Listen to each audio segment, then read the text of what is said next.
Satu lagi motherboard dari Aorus kami akan bahas di video kali ini, yaitu Z690 Aorus Elite. Seperti kita tahu, Aorus memiliki beberapa varian mulai dari Extreme, Master, Ultra, Pro, dan paling entry level saat ini untuk jajaran seri Aorus itu dihadirkan di versi Aorus Elite. Secara kasat mata agak sulit membedakan Z690 Aorus Elite ini dengan Z690 Aorus Pro yang kastanya satu level di atasnya. Namun dari sisi spesifikasi teknis, seri Elite rata-rata itu mirip dengan seri Gigabyte Gaming X. Kalau dalam hal ini Z690 Gaming X. Kita akan membahas apa saja fitur yang dimiliki oleh motherboard yang satu ini yang menjadi andalan dari Aorus. Suplai daya dari power supply menuju ke motherboard ini itu diakomodasi oleh 24 pin tradisional yang biasa kita temukan di motherboard pada umumnya, dan tambahan kombinasi 8 plus 4 pin 12 volt yang khusus untuk mensuplai daya ke prosesor. Sebenarnya hanya menggunakan 24 pin dan 8 pin saja ini sudah bisa membuat motherboard ini berfungsi sebagaimana mestinya. 8 pin dibutuhkan ketika kalian ingin menggunakan prosesor yang jauh lebih advance lagi, mungkin ke depan ada yang lebih di atas, dan kemudian ada prosesor baru, generasi baru yang masih menggunakan soket yang sama seperti yang digunakan di Z690 Aorus Elite ini. Selain itu, Aorus juga menyematkan solid pin di 24, 8, dan 4 pin itu supaya daya yang masuk ke motherboard itu jauh lebih bersih dan juga menambah durability dari pin itu sendiri. Karena kita tahu kadang-kadang kita sering mengganti atau mungkin membersihkan PC, kita akan mencabut konektor-konektor dari power supply yang menuju ke motherboard, kita bersihkan, kemudian kita pasangkan kembali. Jadi solid pin ini akan membuat durabilitas dari pin itu jauh lebih panjang. Sesuai namanya dan chipset Intel Z690, tentunya motherboard ini hanya mendukung prosesor Intel Core generasi ke-12 atau kita kenal juga dengan nama Alder Lake yang menggunakan soket LGA 1700. Artinya, motherboard ini tidak kompatibel lagi dengan LGA 1200 ataupun LGA 1150 ya, atau 115X yang ada di generasi-generasi sebelumnya.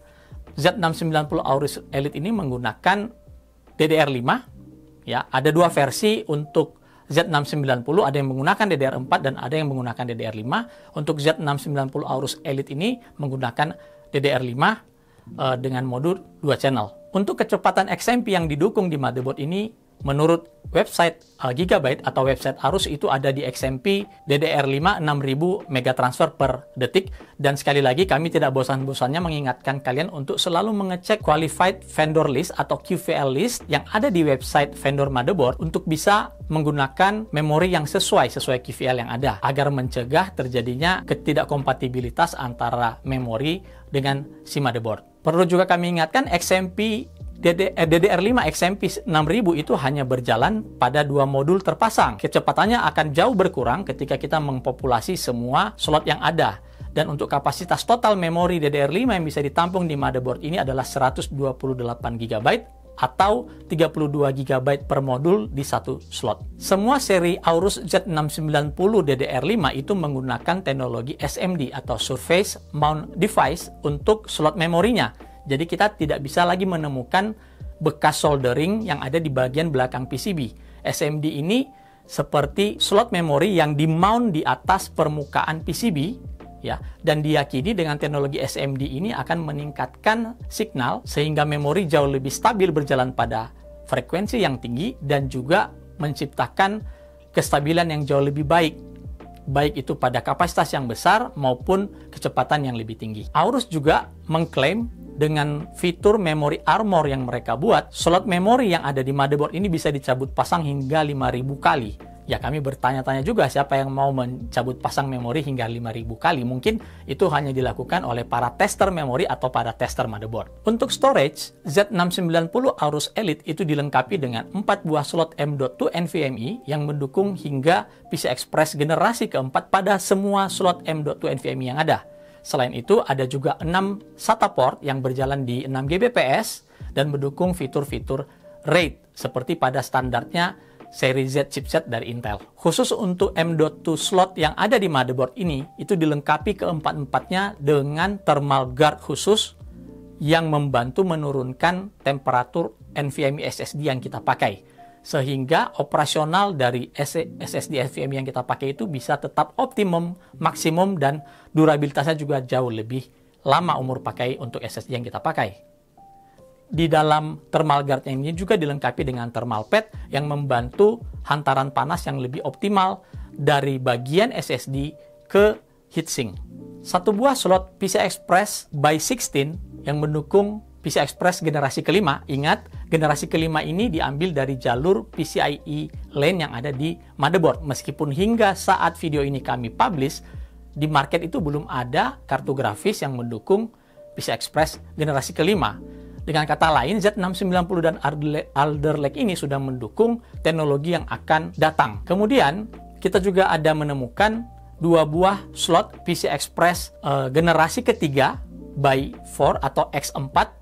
Ada dua buah, dan ini terkoneksi dengan jalur PCI Express dari chipset. Sedangkan kalau kita perhatikan lebih detail lagi ketika kami membalik PCB dari motherboard ini, terlihat bahwa slot PCI Express by 16 itu tadi, itu juga menggunakan teknologi SMD yang sama seperti yang digunakan di memori yang sudah kami bahas tadi. Sehingga di belakang PCB kami tidak menemukan ada bekas solderan atau jalur seperti yang kita lihat di jalur PCI Express by 4. Sama seperti kakak-kakaknya, seri yang Elite ini juga mengutilisasi chip audio dari Realtek ALC 1220, salah satu onboard chip yang cukup premium yang dilengkapi dengan audio filtering yang khusus diciptakan untuk kualitas audio yang lebih bagus, yaitu kombinasi antara kapasitor dari APEC dan WiMA. WiMA dikenal sebagai salah satu kapasitor audio yang dikenal sebagai salah satu kapasitor untuk audiophile atau audiophile grade. Di bagian rear panel atau panel belakang dari motherboard ini terlihat beberapa koneksi yang cukup lengkap.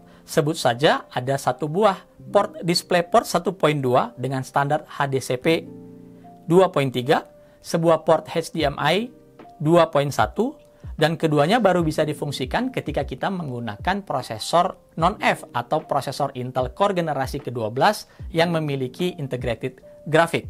Lalu ada sebuah port USB Type-C, USB 3.2 Gen 2 by 2, dua buah USB Type-A berwarna merah yang memiliki kecepatan standar USB 3.2 Gen 2, kemudian tiga buah USB Type-A dengan kecepatan USB 3.2 Gen 1 atau USB 3.0, dan 4 port USB 2.0.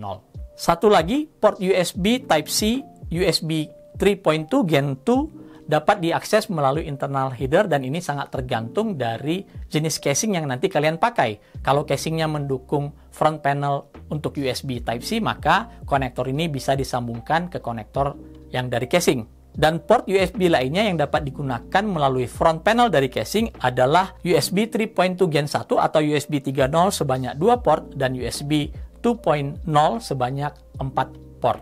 Juga kita lihat ada output dari audio, yaitu line in dan mikrofon, serta ada sebuah port untuk LAN atau RJ45. Di sini chip yang digunakan juga dari Realtek, dan LAN yang dipakai itu memiliki kecepatan 2.5 gigabit LAN.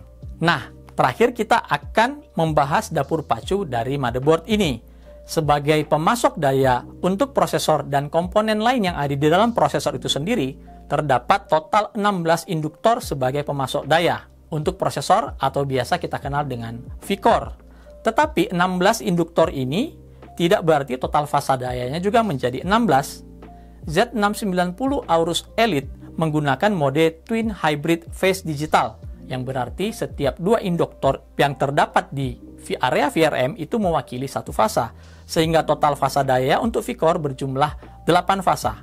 Motherboard ini menggunakan DRMOS berkapasitas maksimal 60 ampere pada setiap fasa, sehingga total tersedia 480 ampere hanya untuk V-Core saja atau untuk prosesornya saja.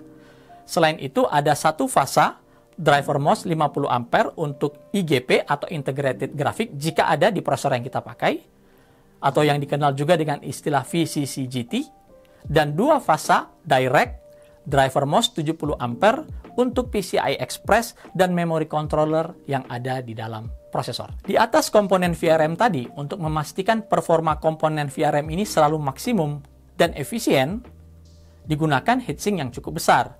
Meskipun kami tidak menemukan ada heat pipe pada heatsink yang ada di bagian VRM di motherboard ini, namun kami cukup menganggap bahwa heatsink yang ada di area ini cukup baik dan lebih dari cukup untuk bisa meredam panas yang dihasilkan komponen di bawahnya. Selain itu juga ditambahkan thermal pad untuk menambah transfer panas dari komponen ke bagian heatsink, dan dari data yang kami dapatkan ini memiliki thermal conductivity di 5 watt per meter Kelvin. Fitur-fitur tambahan lain yang cukup membantu kita ketika kita mau melakukan diagnosa ataupun ketika kita mau membuild PC berbasis motherboard Z690 Aorus Elite ini adalah pertama tersedianya LED debug. Bukan debug LED seperti yang ada angkanya ya, namun ini seperti LED berwarna merah yang menunjukkan status posisi ketika sistem kita bekerja. Misalnya dia stop di CPU, maka LED akan stop di CPU. Kalau dia bermasalah di VGA, dia akan stop di VGA. Jadi kita akan lebih mudah melakukan diagnosa atau kesalahan pada sistem saat kita membangun PC dengan menggunakan motherboard ini. Lalu ada 2 buah tombol berwarna putih kecil. Satu tombol itu adalah tombol reset yang bisa diganti fungsinya. Dia bisa menjadi tombol yang langsung bisa masuk ke dalam BIOS ketika kita tekan, atau bisa menjadi tombol yang mereset semua kondisi terakhir. Ya, ingat, kondisi terakhir dari settingan BIOS yang kita jalankan, kemudian dia tidak melakukan boot, ketika kita menekan tombol ini, dia akan reset pada kondisi default. Ini semua bisa diatur dari BIOS. Kita bisa mengakses sebuah fitur yang kita bisa mengganti fungsi dari tombol ini yang disebut dengan multi key. Lalu ada satu lagi tombol yang mirip, itu adalah tombol untuk melakukan update BIOS tanpa harus menggunakan prosesor, tanpa harus memasang prosesor, memasang VGA, atau memasang memori yang kita sebut dengan fitur Gigabyte Q Flash Plus. Jadi ketika ada prosesor baru, kita tidak perlu lagi menggunakan prosesor lama, memasang VGA ataupun memori untuk bisa melakukan update BIOS. Cukup dengan memasang konektor 24 pin dari power supply dan konektor 8 pin, kita bisa melakukan update BIOS melalui flash drive yang sudah kita isikan dengan file BIOS dari motherboard yang kita pakai, yang kita rename dengan nama gigabyte.pin. Kita pasangkan di bagian port di belakang yang ada warna merah dengan tulisan BIOS USB. Lalu kita hidupkan sistem dengan menekan tombol Q Flash Plus ini. Bukan tombol power ya, tapi tombol Q Flash Plus ini. Dari analisa dan apa yang kami lihat dari motherboard ini, kami bisa mengatakan tidak jauh banyak perbedaan yang dimiliki oleh versi Elite dengan Pro yang ada di atasnya. Bagi kalian yang memiliki budget yang cukup terbatas, saya nggak bisa bilang sangat terbatas karena Aorus itu pasti harganya di premium price ya. Kalau kalian ingin menambahkan sebuah motherboard dengan nuansa gaming yang kental, mendukung ARGB, mendukung RGB, kemudian mendukung memori DDR5 berkecepatannya cukup tinggi. DDR5 6000 itu sebenarnya sudah cukup tinggi untuk kelas DDR5, dan klaim performa game atau performa aplikasi itu mulai terasa ketika kita sudah menggunakan memori DDR5 yang memiliki kecepatan 6000 ke atas ya. Nah, motherboard ini sudah mampu mengakomodasi hal tersebut. Kemudian kalau kita lihat dari build quality-nya, memang terlihat sekali ini adalah sebuah produk premium yang dapat diandalkan. Makna dari durability yang diperkenalkan Gigabyte bertahun-tahun lalu bisa jelas kita lihat dari desainnya. Ada pendingin yang lengkap untuk SSD NVMe, heatsink yang cukup besar untuk mendinginkan area VRM untuk menjamin performa prosesor yang kita pakai selalu maksimum dengan daya yang efisien. Demikian konten kami kali ini tentang Z690 Aorus Elite. Sampai bertemu di konten-konten kami berikutnya hanya di channel MyClub ID.